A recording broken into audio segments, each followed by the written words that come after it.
whatever. So got it. Everybody say got it. Mona, I really like your kitchen. I don't know if you've heard me. I was just finishing dinner, so I'm about ready to go upstairs to my office. So Fantastic. I have to say, I love the fact that I have old friends and new friends every week. It's fantastic. The problem with old friends is I can't keep using the same jokes. I'm not that fresh. Well, hello and welcome everybody. So thank you to old and new friends. And by old, I don't mean age, because I would really mostly be insulting myself. Welcome and thank you so much for coming. What we like to do, what I like to do, let's start the night by introducing yourself in the comment section. Who you are, maybe your role, your state, of course, what you're drinking. It is a happy hour. It doesn't mean it has to be an alcoholic happy hour, but it's just an hour that we are happy to be together. So let's start introducing ourselves if we can. That would be fabulous. Where are my comments? Why am I not seeing them? That's interesting. Oh, there we go, because there wasn't any.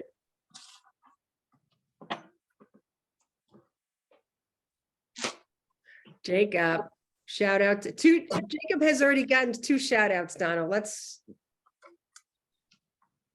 keep him humble. Hi, Debbie. Fabulous. Hi, Lisa. Delana, tonight I'm the host, so we are going to talk after. So I'll stop recording and then I'll still be there. All right, that sounds good. So Jacob, I don't know if I told you this. I am a first grade teacher as well, so I have just so much stuff for you. I don't remember if you told me that. That's really great to know. Yeah. Hi, Jackie. Illinois, fantastic. Hi, everybody. So great. And it's not just water. Water is the staple of life. Welcome, everybody. If you're comfortable keeping your camera on, that works better for me. It's just a lot more fun to look at everybody as opposed to a black screen, but that is only if you're comfortable, of course. So cheers to all of the people who, we all know as teachers and educators, we get dinged for the cushy life we have of summers off and working 9 to 3. Here it is, a Friday night, and here we all are together, continuing to do our job. So cheers to us, cheers to you, and as always, cheers to those of you in your PJ bottoms, because I know you're out there. I can tell by your faces, I already know. That's why cameras are off, I guess. So tonight is episode 3, and the format of this virtual happy hour is that it is your time to discuss all the things that you have been feeling and thinking and wanting as you have taken the journey on the Soul to Story podcast. I always refer to it as organic, and by that I mean I will provide some talking points and some things from the podcast to sort of direct and focus our conversation, but it really means absolutely nothing, because what has been fantastic is it doesn't usually affect what we talk about. What we talk about is what is on each and all of your minds. So please feel free to continue to comment in the comment section, or even better is raise your hand. And I say to my first graders when they say something and then other hands go up after, I'm like, see what your big, beautiful brain did? You just made somebody else's brain pop with a thought. So, the more we each talk to each other, the more the conversation will flow. And that is why we're here. Let me put on my teacher hat. Questions? I was just kidding. All right, let's start us off by sort of directing our thinking, as I said before. This is an abstract from an article called Lessons Learned it's on the bottom, Reading Wars, Reading First and a Way Forward. It was written by, it was co-authored, and Margaret Goldberg is also the author of the discussion guide, which has been instrumental in these conversations over the past several weeks. Take a second and read this. This is a nice abstract also for episode 3, which was very, as we know, political, and it talked all about the efforts on George Bush's part.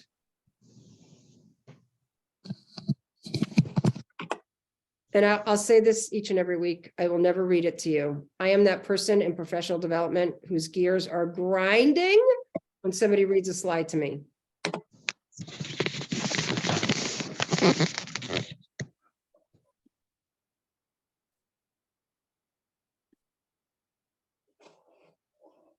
Hi, Lauren Parent, Chapel Hill.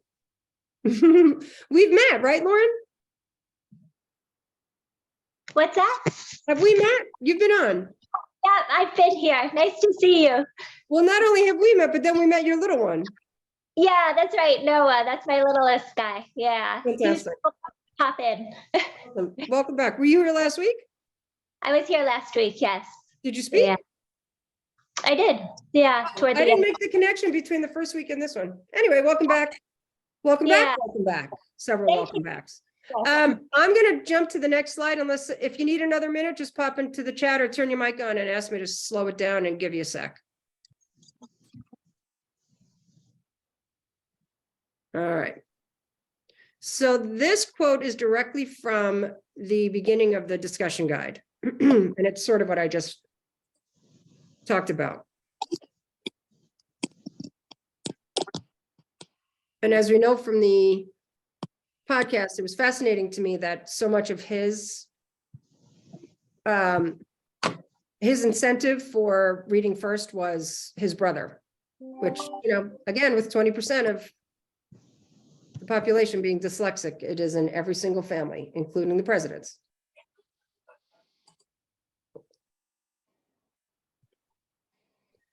And I have to say, for me too, as a, well, 9/11 was an everyone issue, as is reading, but as a New Yorker, see that there was actually a connection between science of reading and 9/11. It was like just one more mind-blowing experience for me in this podcast. Oh, I didn't do it though.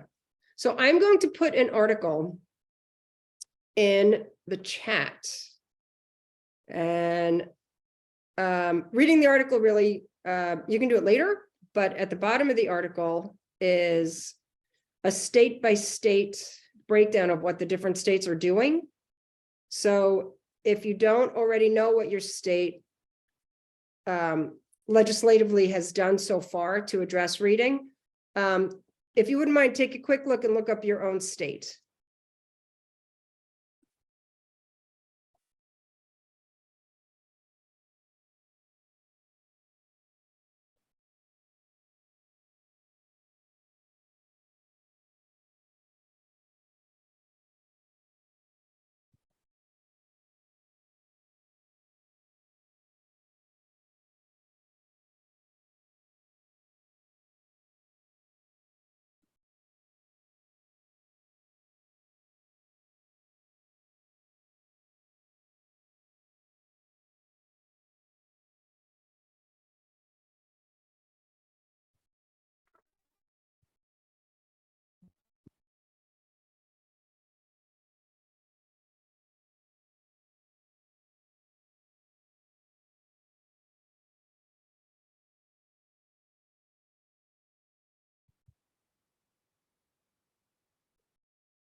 And when you're done, just give me a thumbs up in the chat so we know when we can.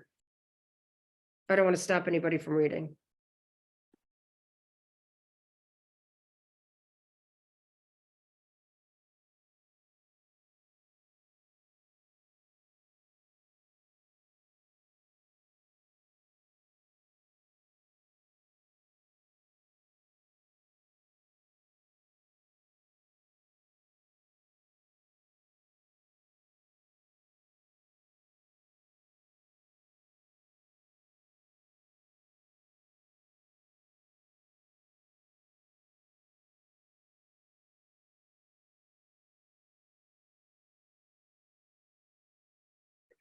All right, does anybody need a second? Please feel free to let me know.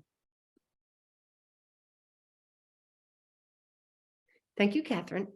Direct message, that's cool. All right, we good? All right, so it probably seems obvious where our conversation is going to start. All right, let's get those hands up. Where are you? Where is your state with your legislation? Actually, if you want, I'll start. I'm in Connecticut.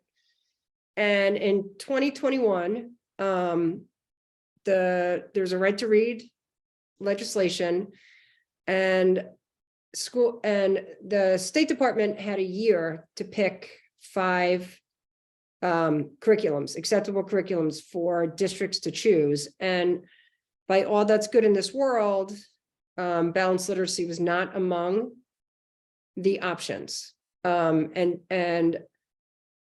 in November, each district has to let the state know which one of the options they're going to choose, but they can also, if they find another one, they can ask for a waiver to have a different curriculum considered.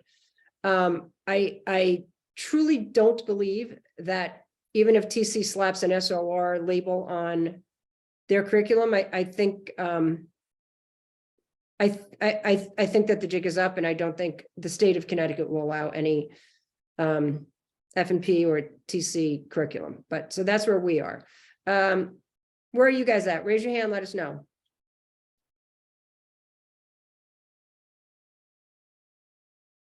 Anybody? Delana, I know where you are. Hi. Yeah, we're in Maine, and there's absolutely no legislation about what we will use, except that it should comply with Maine's standards for reading, which are basically nil. They do talk about phonics, they do talk about phonemic awareness, but it's definitely not a focus.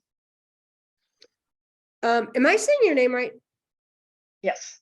Delana, good. So the state has not gotten involved. Is that what you said? The state has not? No, they have not, to the point where I even looked up, like, what are they saying about dyslexia? Because we don't identify dyslexia as a learning disability. It's just learning disability across the board. There's no specific diagnosis or IEP written for dyslexia. And it actually says that K-2 is supposed to have a specific screening for dyslexia, but I've asked in our district, and our curriculum coordinator doesn't even know of one. So if we're supposed to have one and the state's supposed to be monitoring that, they don't. Crazy. What about individual schools? Do you know? Not in my district. We're not, I mean, in my building, which is, we have 3 K-2 buildings in our district. In my building, I've been a pain in people's butts and pushing for a move beyond leveled reading and reading recovery, but we're a reading recovery district, training district. So I doubt that's going anywhere unless the state says it's got to go. Well, somebody else, you want to pop your mic on and join in? I will. So I'm Debbie. I'm from Albuquerque, New Mexico. New Mexico actually has a adoption process that we have to adopt from an approved list of core reading programs. They have to be evidence-based, which is wonderful. Mhm. And as a state, we are now required K-3 to go through letters training with full Teacher? That's really great. And in my particular district, they pay you for the hours to do it. So they've really jumped on the science of reading bandwagon. And is there a date that everyone has to comply? So it's based on the grade that you teach. So the first group that got it was our first grade teachers. They will be done in February. Our kindergarten teachers will be done in May. So it's been a 2-year. Oh, okay. I was going to say letters is longer than that. That explains it. Right. So they're at the kinder and first are at the end. I think second finishes next December, and third just started it this year. But our 4th and 5th grade teachers had the option to jump on if they wanted to. It was still optional. So, so I believe fourth and fifth are going to be required next year. I would say right now, New Mexico is the gold standard. That's really fantastic. Well, it seems to me from everything I read about education, right, we have the furthest to go. I mean, we're Oh, okay. probably right, we're at the bottom of everything. And so I feel like part of this was what moved Mississippi ahead of us. Okay, And let's start looking at that. So they are the gold standard, but they have the furthest to go. right. Yeah, fantastic. Thank you so much, Debbie. Catherine, can I ask what state are you? I'm in Texas. Oh, Mhm. I thought, And- go ahead. I'm in Texas. I'm teaching near Houston. I'm actually a literacy coach. And so all of our teachers, I've been training them in reading academies or the science of reading based practices. All of our new teachers in Texas are required to have science of reading as a part of their like certifications that they do. So they take the ESL exam, their content exam, and then a science of reading exam. But then they also are required to go through reading academies now. So we trained all of our K through 1 teachers last year, and we're doing 2nd and 3rd grade this year. And so I feel like we're getting there as far as the learning part, like the teachers are learning and wanting to make shifts and adjustments, but it's kind of, we're in a weird place because we still have all these Fountas Pinnell and Lucy based like resources, but we're trying to bring in science of reading practices and the two things just don't merge. So we're kind of in like a growing pains situation in our district right now, but we're working on curriculum in the summer and we're kind of waiting right now on our commissioner to release his approved phonics program so that we can purchase something that the teachers can really use that's systematic and explicit. So I'm glad that you actually jumped in because phonics curriculum, but so to me, Catherine, like what that says is, and one of the directions that I was hoping tonight's conversation would go is, again, like so much of the podcast was about the Right to Read initiative, 20 something years ago, and it never got legs. And we are right back where we were. I had a quote, I forgot to put it in a slide, and it was basically like, everybody sort of knew that it was better, but people were just holding on to the old ways. And I was like, duh. So it says phonics curriculum. So does that mean that they can keep units of study and just incorporate like a Hegarty or a Wiley Blevins, like 1-minute drills, or is it literacy curriculum? So that's kind of where we're at right now. The commissioner is waiting. It's specifically going to be a phonics curriculum that we're waiting on to get approved or not. But I mean, our district, we kind of write our own curriculum and we use like, we've always kind of resourced out to say like, oh, if you need a lesson idea here, like here's a good like lesson for that. But we're really trying to get our TEKS here, so our state standards are with adult assistance for comprehension for all of kinder and 1st grade. So we're really trying to get that part to come across in the curriculum that we write so that we can really get students out of those leveled text and more building through like and going through skills instead of going through levels. And that we can really focus on that decoding and encoding and just have a really heavy phonics based literacy like block time in those K-1 classrooms. And then for second and above would switch over a little bit more towards comprehension because our state standards go that way. And then of course we have the STAR test for 3rd grade and beyond. But then we're really hoping, kind of, as somebody said it, like guaranteed to read by 3rd grade. That's really what we're hoping, is that all of our K-1 and 2 teachers can take all these practices that we've been studying and really put things into action. The hard part is our teachers are used to following a curriculum that has lessons and resources that come from a book. And a lot of these science of reading practices don't always fall neatly into just like a manual. It's, really assessing your kids and figuring out what they need and then finding the resources to support them no matter where they are in those skills. Well, right. And Catherine, I'm so glad you jumped in. And, as usual, it falls on the shoulders of the educators. It's just what we do is just astounding.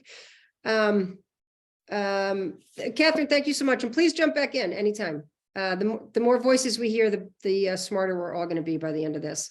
Lauren, are you trying to figure out how to turn your mic? Yeah, well, I just Can messed everybody something see Lauren? This is Lauren. This is my friend Lauren. This is I can't see you now. This is the first time I'm using this device, so apologies. I'm really a mess. No, it's fantastic. Yeah, I'm from North Carolina here in Chapel Hill, and we have state mandated letters training for our teachers.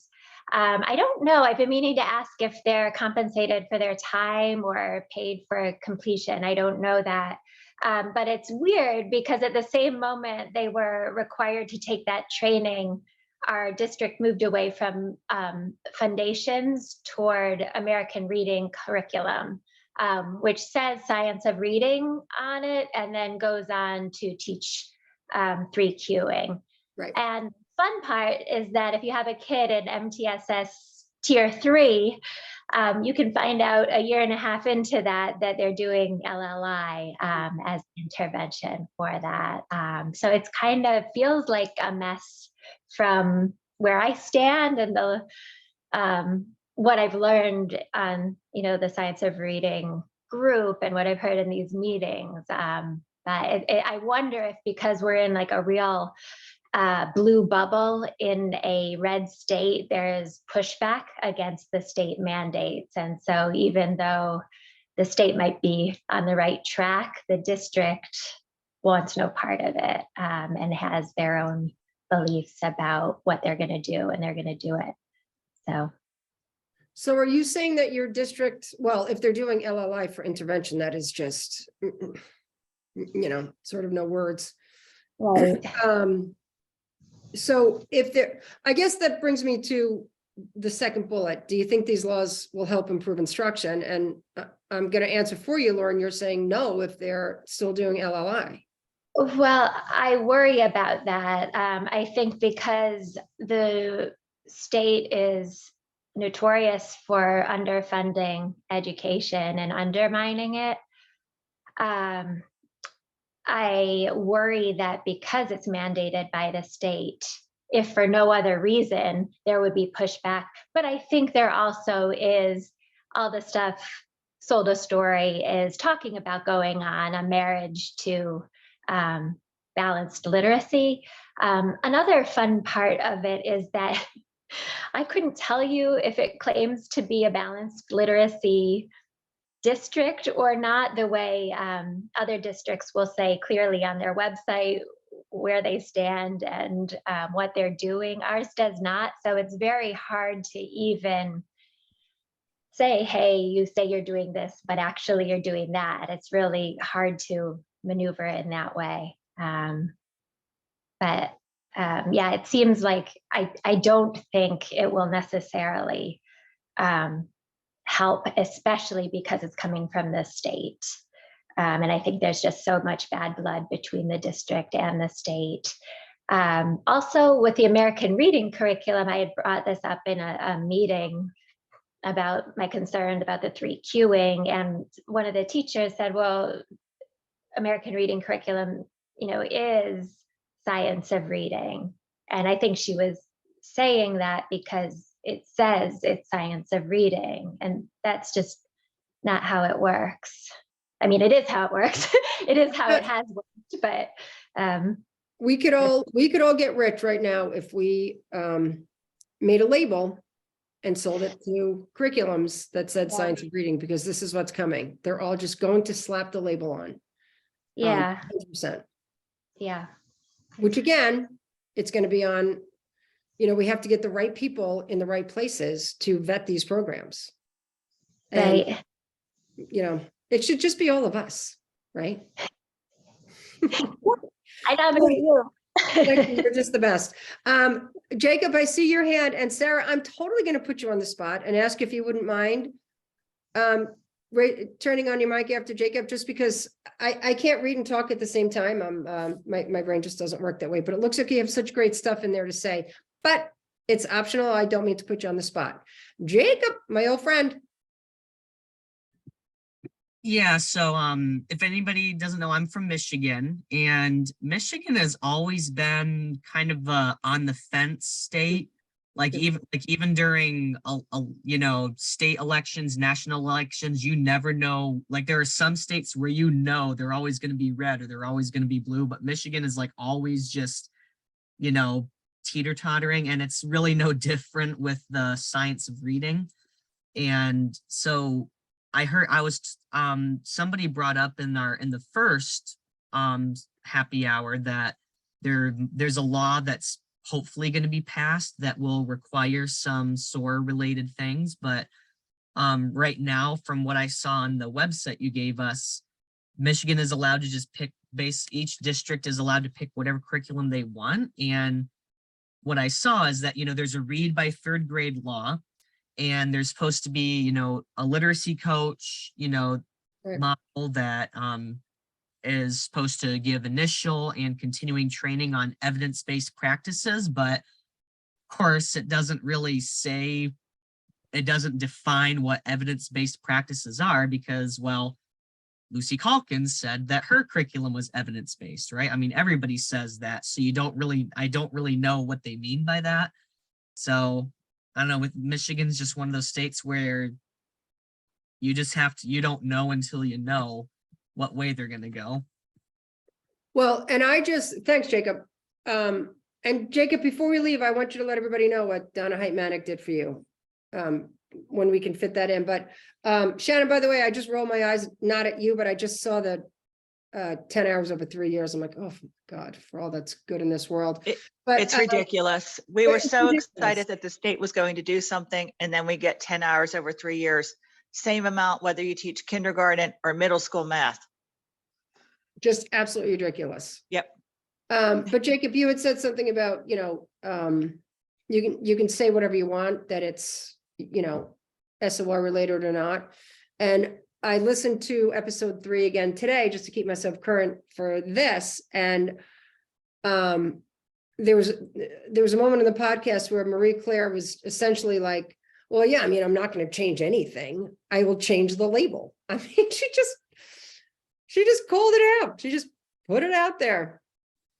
Absolutely bananas. Shannon, so I started to say, and I apologize, I read your thing.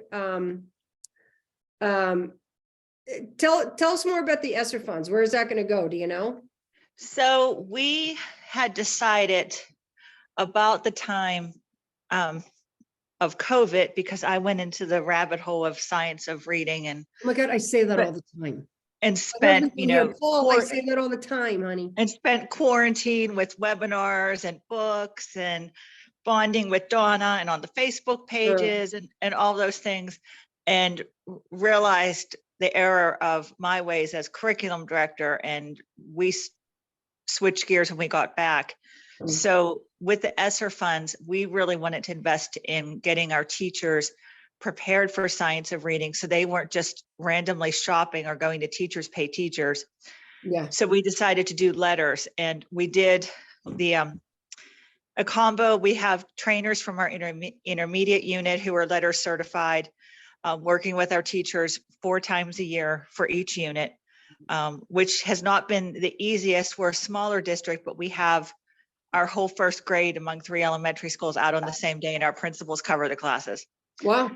So, and then we compensated them their hourly rate per each module. So they get 50 an hour. So and I've seen on the Facebook pages what some teachers get. In some states, they get like $50 for the whole thing. Oh. So I feel really good about what we did, that we invested that time, because now I feel like that we're looking for new programs. Our teachers know what they should be looking for. And like you had said, everything will be slapped with science of reading, and they'll know whether it is or not. Can't you just see the label? It's going to be like silver, like yeah. shaped like a sun. We've seen these labels. We know. Just what like the- Common Core, when it came out, everything got Right. the Common Core label, and it wasn't. Right. Right. Thank you. Um, Sarah, I'm calling you out. I am Sarah, so I'm a school board member in the 4th largest school district in Indiana. And so Indiana is one of those states that allows any district to pick sort of any curriculum they want as long as it aligns to the standards set by our Department of Education. But our legislative session just started last week, and I just went through, our House introduced 1,600 bills and the Senate has over 600, and their part-time legislature that's supposed to be done by April 29th.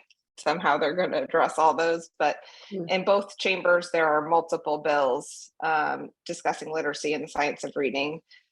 There are some pretty stout mandates that I'm really excited about that they've proposed and put out there. Basically would eradicate all of Lucy Calkins, Infantis, and Pinnell out of all of our schools by the end of next year. And some of those, it's also a budget year for us. We do our budget every 2 years. Some of those have funding attached to them. Some of them do not. They'll have to go through an appropriation in the budget bill, but you know, the ones that do have funding attached are wholly underfunded, thinking $20 million is going to somehow fix the problem. Over 2 years is nowhere near what needs to be done to help some of our districts get rid of what we've been doing. Our district alone was deep into the, you know, we were sending multiple teachers from our elementary school out to Teachers College to From attend Indiana? trainings. Yep. From Wow. Indiana. Wow. The district was paying and the PTOs were paying to send teachers out there to go through all of these trainings. And as a dyslexic myself, and I've got multiple kids that also have it, it was just terrifying to me to see the way that my kids were being taught to read, which is the reason that I ran for school board, was to fix that. But what we're doing now, I'm hopefully that our Department of Education is wholly on board with finding curriculums that are backed by the research and the evidence and science of reading, and want to go that way. We actually invested over $170 million through our Department of Education to our most underperforming school districts to train teachers and to do all kinds of things around the science of reading, which is really exciting. But as anything with government, it takes a really long time. And so I will say I was here last week listening, and I appreciate listening this time since my background is not in education. But so from an administrator perspective, to hear from teachers and parents on this helps me know how to better support the teachers in my own district as we try to make this sort of massive shift from what we've been doing forever to what we should be doing. So Sarah, you had me with school board. I am so incredibly jazzed and lots of respect that you are here as a school board member. You know, as everyone in education knows, you know, the importance of school board members, and you know, to just see you taking this and taking the science of reading as far as you can go in your role, that gives me great personal hope. The fact that they sent teachers to Columbia, you know, from Indiana is bananas, because I'd be curious to know if anyone else on here has been to the what is it called? The Saturday, it's got like a funky name, but I've been to it. I've been to it because well, like I said, I'm originally a New Yorker, but I live in Connecticut. So, you know, our school just gets us a bus, and I've never believed in teachers, I've never believed in the theory behind balanced literacy, but I was telling my husband last night, I would toss and turn at night thinking there's something wrong with me that I'm not seeing it. I don't see it. I don't understand. And every year I'm like, all right, this is a year I'm really going to dive in and try it. And part of my effort would be to go to Columbia. And I sat in the classes in Columbia going, no, still don't see it. Just don't get it. So I was mad that I wasted a bus trip. I can't imagine coming all the way from Indiana, but anybody have anything they want to, I just said wanna, that's nice. Want to, cares to jump in and add to anything that has happened so far? Oh, my phone just went off. All right, here's another. I'm sort of vacillating. Oh, go away. There we go. Oh, I had no choice. I'm trying very hard start to move the needle in like what next and what we can do, as opposed to like, you know, staying in the thing of like, it's not working, it's not working. It's like, yeah, let's move on. But I couldn't help myself with this particular quote because it just made me nuts. And I wanted to share it with like-minded people because I know it's going to make you nuts too. This is a direct quote from the podcast. And my favorite part is, you know, using letters is just one way to figure out a word. And there we have it. That sort of sums it all up, does it not? Thank you, Mona. No kidding. Mona, turn on your mic. You have to talk to me. It won't be the same if Mona's not talking to me tonight. What do you have to talk to me about this quote, Mona?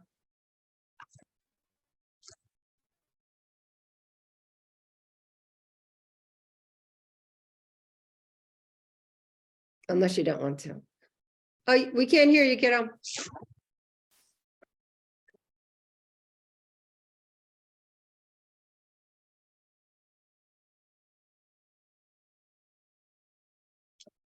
Gorgeous son.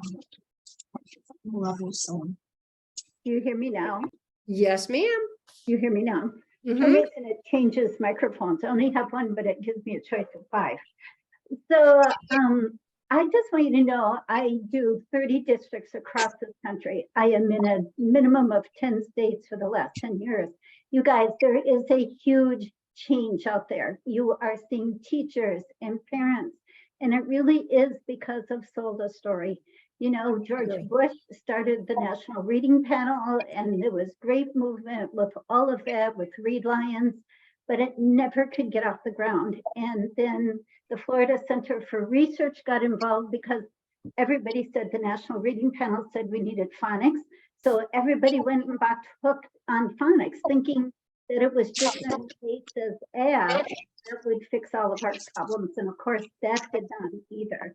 And then we evolved over those years, we got into the Common Core. And I think that really slowed the vision of what that looks like for our schools. And every state's got their underwear in a bundle. And some states just decided to rename it and pretend it wasn't Common Core. And they would call it the Sunshine State Common Core. It was exactly the same thing, but they put their own name on it. But that took 3 or 4 years away from really looking at reading and math initiatives with our students. Mhm. So we are getting there. I was at a seminar today. I was only half listening, and the Reading League, if you have not looked at any of their items, go to the readingleague.org. They are putting, I heard their director talking today, they're putting together a fact sheet, a white paper. They're working with companies who are the science of reading, and they're putting out a definitive sheet of what is that body of research, what do those programs contain that are the science of reading. So they thought they would have that out in another month or so. So be sure to check out the Reading League. So Great advice. And every state has one, right? Mona, Yeah. every state has their own as well? yeah, it's a national organization, and then most states have their own branch, just like IDA has their own state branches as well as Decoding Dyslexia. So Right, you'll and find them. And they do a fabulous job with free professional development. Yeah, they just Yeah, had one of those Anita is Archer, so you spectacular. can download Anita Archer talking about Mhm. the parts of handwriting and parts of encoding. So all of those are out there for free. You just have to know kind of where to look for them. Yeah, actually, Donna's Facebook page usually puts them all on there as well. Connecticut is doing one on Monday, and I think it's on writing. The connection with writing. Mhm. Yeah. Anyone else have a pressing thing to just get off your, okay. So to my frequent flyers, I like to end. I'm changing it up a little. I always end with, your power of one, what will your one be? And I always give the example of myself. My power of one started last year where I was going to make one reference to science of reading rather, at every single meeting that I was at. And I did. And I was like, I just kept chipping away until eventually they just wanted me to shut up, I'm pretty sure. And we started to move in the direction of science of reading. But I'd like to do it a little bit differently tonight because again, like going back to the podcast, Mona, I agree with you. I truly believe that we are in a different spot now than we were 20 years ago when it did not get legs and it did not take off. I truly believe we are on the precipice of change. I have to believe that. I wouldn't be able to sleep at night if I thought we were going to continue to, cover up words and expect kids to read them. But it is through states. And again, Sarah, I'm so glad you're here as a school board member, and districts and school boards. That is going to be the change, even though the teachers do the work, it has to come from that way. So now what I propose is, what can our one be on a state or district level? And if anybody has any thoughts, I'd love to hear them.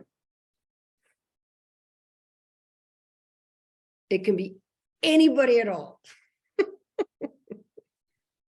So I'm not sure if this is what you mean, but in New Mexico, I got an opportunity to join what's called Project Echo, which is a way to outreach to our more rural schools, because we're a pretty rural state when you leave sort of the 3 big cities of New Mexico. And it's basically giving them this connection, right, to experts or people who have just maybe a little bit more experience with science of reading, and giving teachers in these rural schools people to collaborate with and work with. Fantastic. And actually next week, the episode, for me, it's what I took away from episode 4 was about the equity and I guess we should be saying the inequity, right?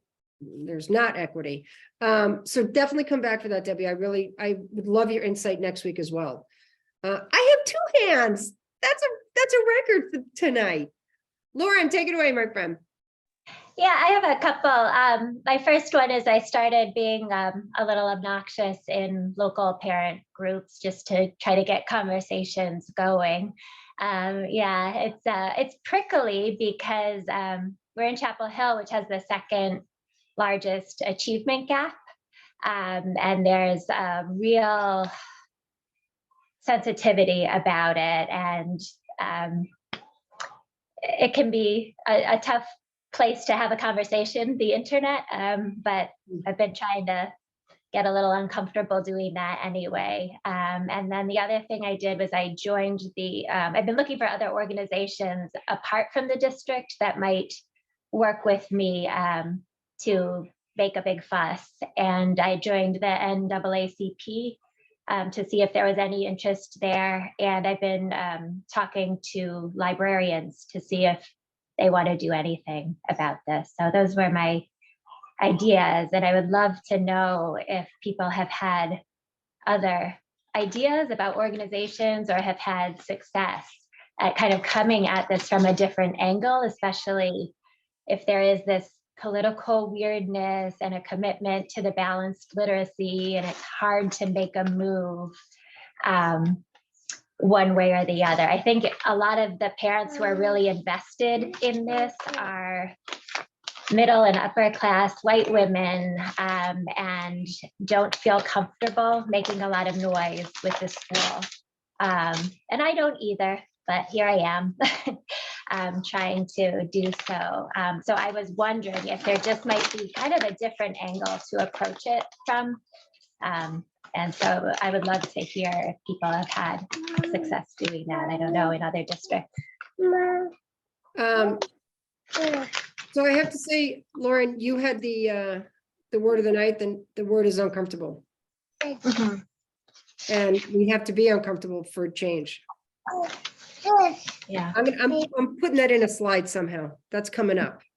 Okay. But you're absolutely right. You're absolutely right. What's the quote? Come on, somebody help me. Now forget it. You'll all be watching me like my thought bubble is exploding. Catherine. Hey, so I'm I love your ideas, Lauren, and I would love to know also how to tackle it from multiple perspectives, multiple angles. But something I think too, even here in Texas, is, you know, Texas is paying for all of kinder, for second and third grade teachers and principals to go through the science of reading training.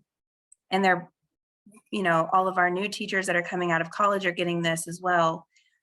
But the people that are in charge of making the decisions in our district aren't getting training.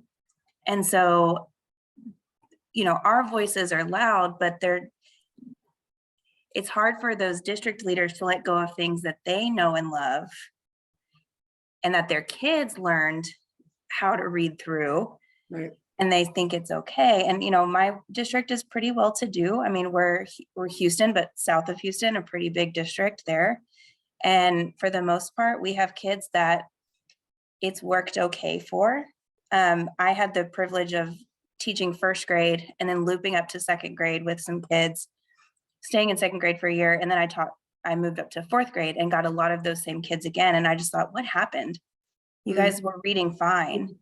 And now we don't understand. And now we're failing benchmark tests and, you know, things like previously released state tests. And that's what started me down my science of reading rabbit hole and why I became a literacy coach, so that I could try to make all these changes happen on our campus. And it just so happened that Texas was doing it at the same time. So it was perfect. But it's just the people in charge aren't getting this training. And so they don't have the level of depth and understanding yet. I know that they know it's important, but I don't know that they see everything. And so making those decisions has to be done from the top down. But how do we get the people in top to see what we know? That's the hard part. So I think what I'm going to do to start out with is do a little podcast study group similar to this with the people at my school, and then my coach group. And then we can hopefully incorporate some people from our district offices to come in and listen and about the things that we've compiled. And hopefully that will help too. And maybe even some school board meetings. We'll see. Can I offer a suggestion there as a school board member? If Texas is anything like Indiana, which is pretty red all around, is that like we just had a school board election and we lost the majority of our school board members were voted out. There's only 3 of us that are left, and we collectively have, all 3 of us were elected in 2020. So the most senior people are me, who've only been there for 2 years.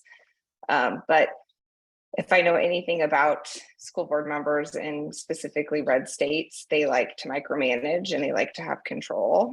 And so to invite them to your training, because then they feel like they get to see what's going on in the buildings and with the teachers, because that's where they think all of the bad stuff is happening, and using that to your advantage of inviting them to those kinds of trainings and those sorts of informational meetings will allow you to have the ear that you might not have had before, because while their intent of coming might not necessarily be because they want to learn about the science of reading, you can force them to learn about it while they're there anyway, but they may want to come for other reasons, and using that opportunity to your advantage might be helpful.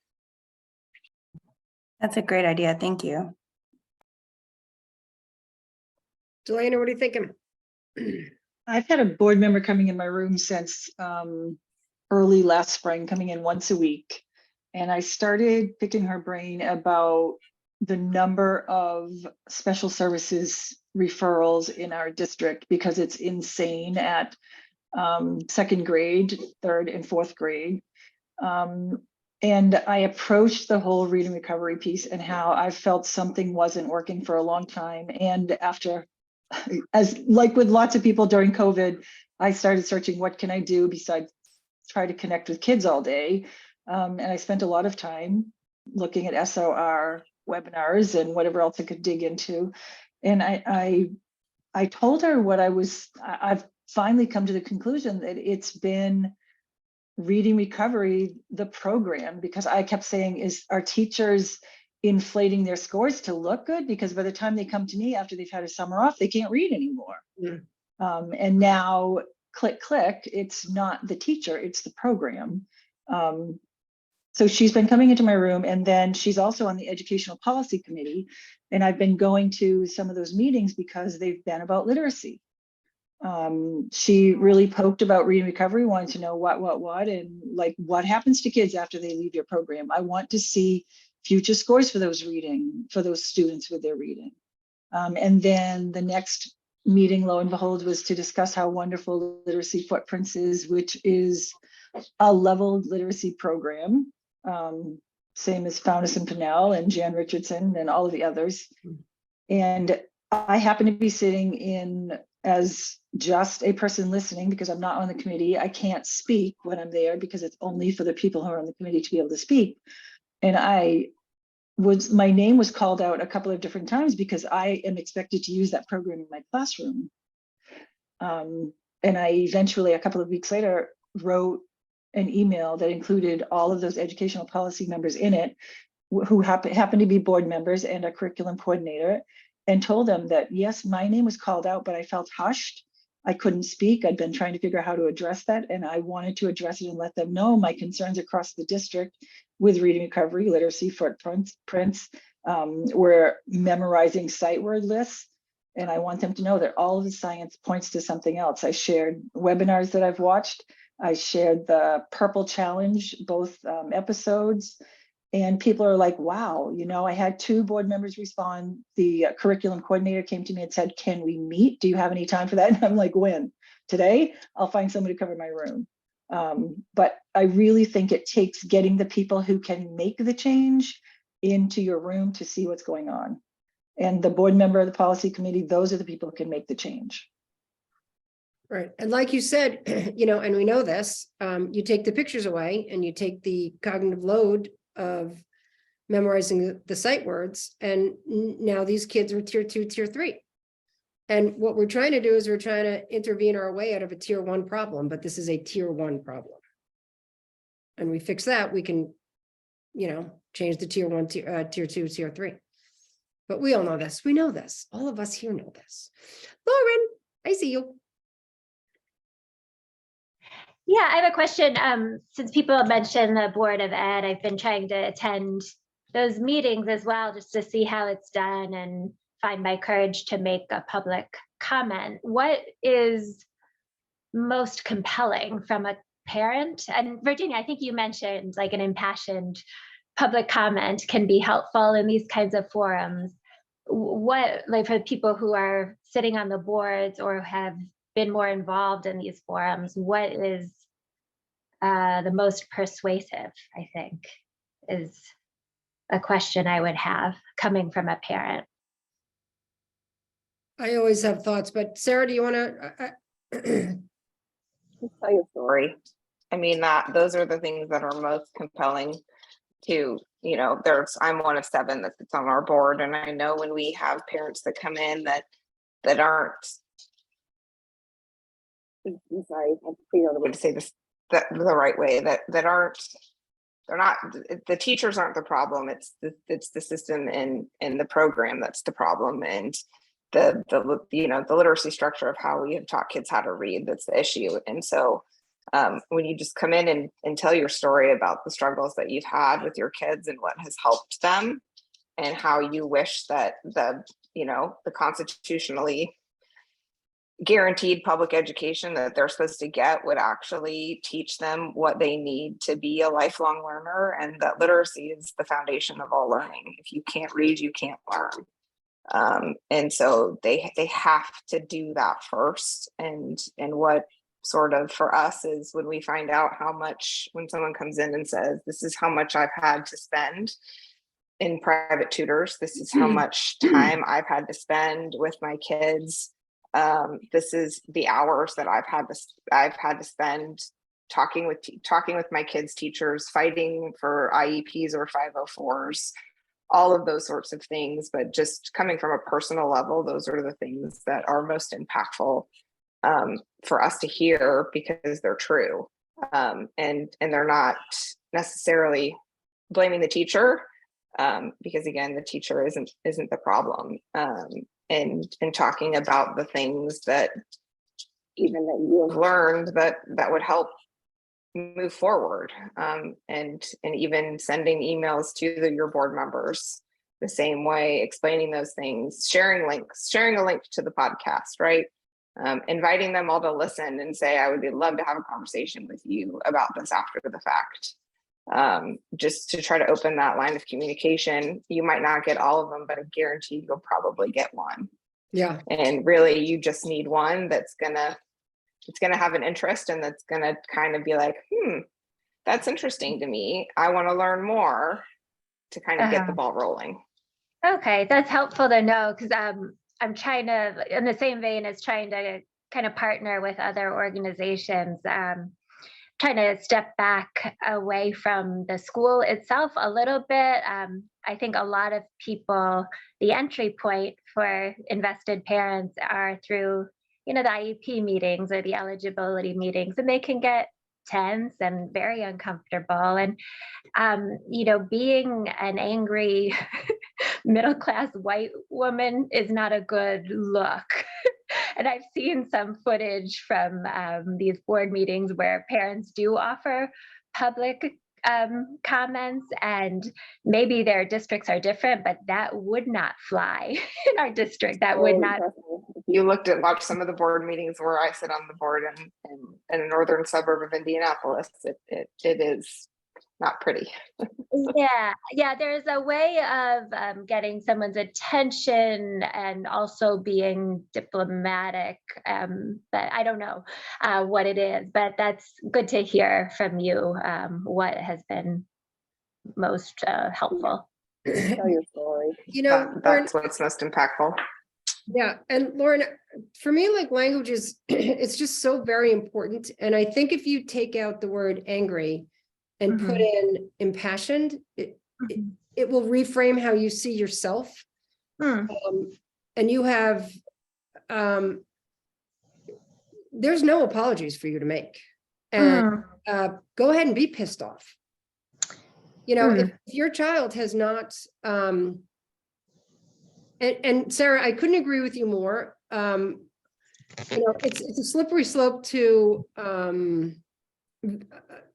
like, blame the teachers and victimize the teachers. Like, we are, again, it's 8 o'clock at night and we are here talking education. Like, find a more dedicated group of people than teachers. However, balanced literacy needs to go away. And we need to, and so far, the biggest change agents have been parents. Solda Story and her first, and Emily's article, in her own words, it's parents of kids that can't read. Like, you are such an incredibly important voice. Unapologetically, you are an important voice, and don't lose your voice. Do not lose it. Like, we need you, Lauren. We need, all the parents, and, as far as teachers go, the data is not in our favor. So that's, for me, that's the opening line for teachers, but for parents, it's, it's passion, and it's well-deserved. Well, thanks. When I find my courage, I'm going to call you for a pep talk. Please do. Please do. Melissa, I can't wait to hear from you. Yeah, I will also say, as someone who was diagnosed with dyslexia in 2nd grade, I mean, this was back in the mid 80s, when it was just kind of becoming a known thing. Yeah. My mom, she got pregnant at 40 after she had her tubes tied when I was in 1st grade. So she had an infant, and she went and sat in the front office of my elementary school and nursed my brother every single day until the principal would meet with her. Yeah. So there is something, I mean, I would not be where I am without a mother who was relentless in what she did for me. I had years of Orton Gillingham tutoring to fix what I didn't learn in school. I wouldn't have been successful and been able to graduate from college and all of those things without my mother, who, again, was relentless in what she did for me. So, a mom who is relentless, or a parent who is relentless in what they need for their child, is going to be the biggest change agent in all of it. Yeah. Great. Thank you for that. I wish they would require a certain proportion of school staff to have kids with dyslexia. I think that would They change do. things. They Do do. We do. Well, it's 20% of the population. We do. I know, It's but that- impossible. Statistically, it's impossible to get away from it. This is what's so maddening. It's I know, yeah. Well, epidemic. but thank you for that, Sarah. And also, I also remember like the teachers who are here, and I know because I've been connected with teachers who have left the district to teach at more specialized school, and they've kind of given me some intel, and there are things they can't say.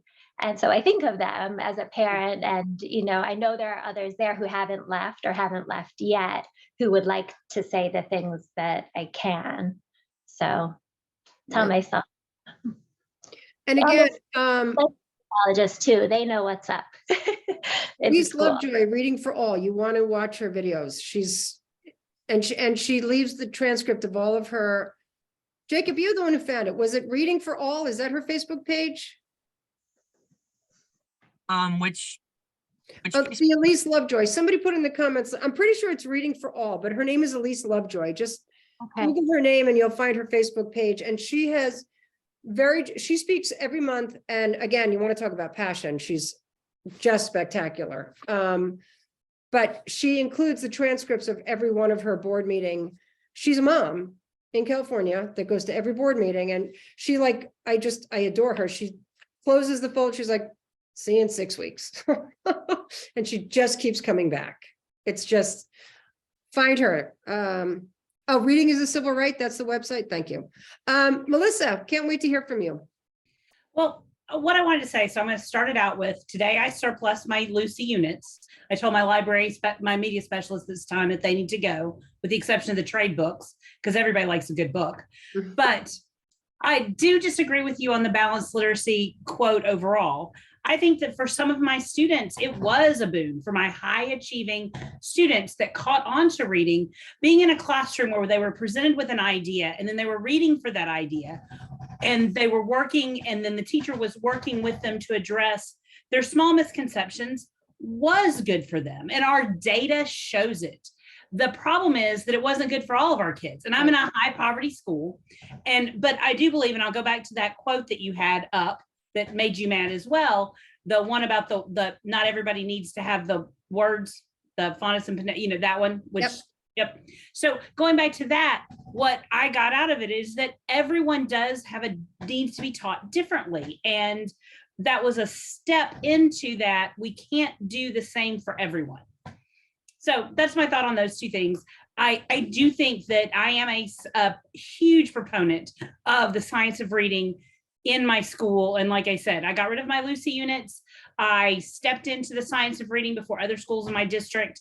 We've been trying to do phonics education for many years to build for our students, but I think that there's something for everybody. And I was a child that could not read for phonics. They did not think I could read. I went to a special program and I read just fine. I just can't read out loud.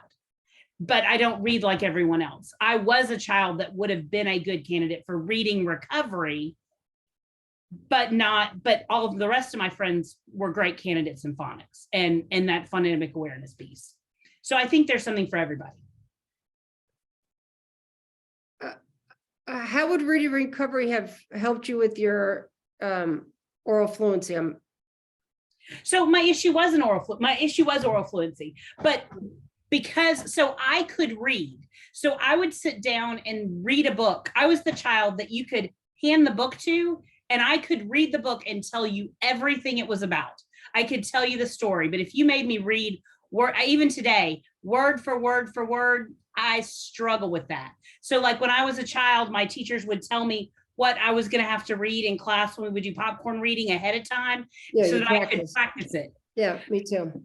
And so that was me as a reader. I was always someone that was thought of as a great reader. Once I got past having to read orally, but I was the kid. So for those of you that are older, if you remember the show Electric Company, does anybody actually remember that? And they would have the people together. They would have the two silhouettes and they would go shh and arch, and it would make, and the words would crash together. It would make church. I found that mystifying as a child. That was magic. I never got how you crash those sounds together. I could sound out a word all day long. I could make all the sounds, but they never came together into an actual word. And so I was a child that needed something different. Not everyone could hear it. And I think that's a huge thing, is there is no one thing that is good for everyone. We don't say, oh, well, we'll use this. Doctors don't say, well, this heart medication lowers blood pressure, and lower blood pressure is better for you. Let's give it to everybody.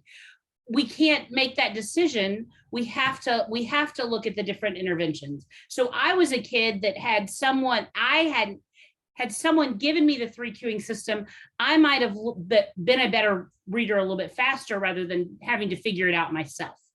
But that's not every kid. That's me. I'm one. I'm not everybody. Yeah, I hear you.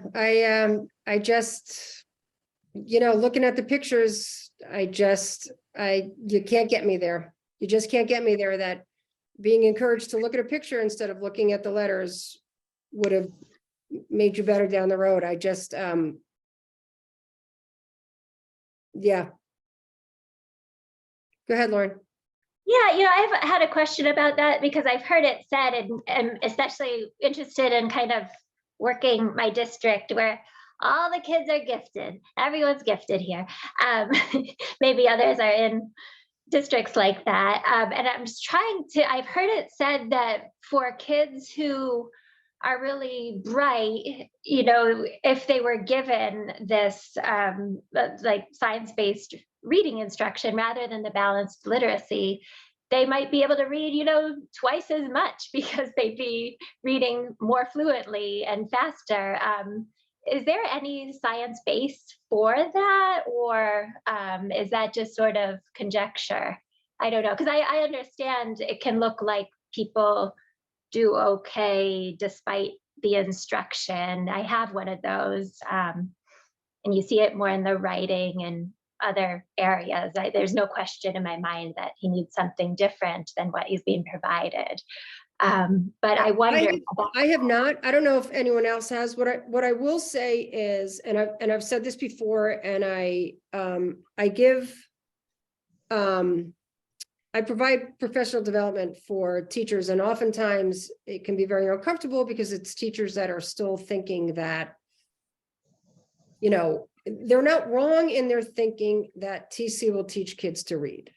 Mhm. Problem is, it won't teach all the kids to read. And it's incumbent upon us to scoop up as many kids as we possibly can. So we're going for that 95%, including, some of our kids, depending on where they are on the spectrum of dyslexia. So it's not like no elementary school child can read. They can. It's just, Right. It's incumbent upon us to make sure that as many kids as within our abilities to teach them to read. That's what we're shooting for. We're shooting for that very top number. I have not heard that it will make, those kids. I've often said, like, I don't earn my paycheck on that kid that's going to succeed regardless. I Right. don't earn my paycheck on them. I earn my paycheck on the child that needs that much more. Those other kids, I don't like, that's not what makes me an effective teacher. What makes me an effective teacher are those kids that need so much more from me, intervention, and that is direct instruction for me, from me to them. Right. It doesn't make sense if maybe up to a half of kids are going to learn to read any which way. It doesn't make sense to use that crowd as a measure of Right. good. Right. Mona, do you want to elaborate on that? I'm reading your comment. Well, when you look at the science of reading, and it's that body of research, it says it's explicit, direct instruction. And that's not guessing. It's not looking at pictures. It's knowing phonemic awareness. And we've learned so much more about phonemic awareness. That's that test we give at age 3 and 4, what sounds does that make? Can you tell me how many sounds in cat? Can you do that rhyming? We know by age 3 or 4, those students who are having trouble with that test are going to be your intervention students. There has been some research lately, it's coming out of California. They're believing that the multisensory piece, which is also part of the science of reading, that not all kids need that multisensory piece. And I think what we're seeing is some kids need more, some kids need less, but I think having the visual, auditory, oral, kinesthetic, you need some of that depending on where your focus is in keeping the students focused. Right. So they're trying to design some research now to look at how much of that we need. But when you start doing that, which part do you take out? Do you take out the visual letters? Well, you can't take visual because you need to see. You can't take the auditory piece out because you need to hear. If I say spell stop, you have to hear those sounds. So yeah, so there is some, and I think that's where your new battle is going to come from. How much of the science of reading do you have to do with students? Right. And so far, there's no research saying that it harms anybody. Right. It helps everybody. Right. So, Good for all, bad for none, right, Mona? mhm. Yeah. All right, everyone, this might have been my favorite conversation. I don't know, I've really, really liked them all, but this, I feel like we got a lot accomplished. So my friends, thank you so much. Unless, I hope I'm not cutting anybody off. Did anybody have any additional thought they had? Awesome. All right. I hope to see you all next week.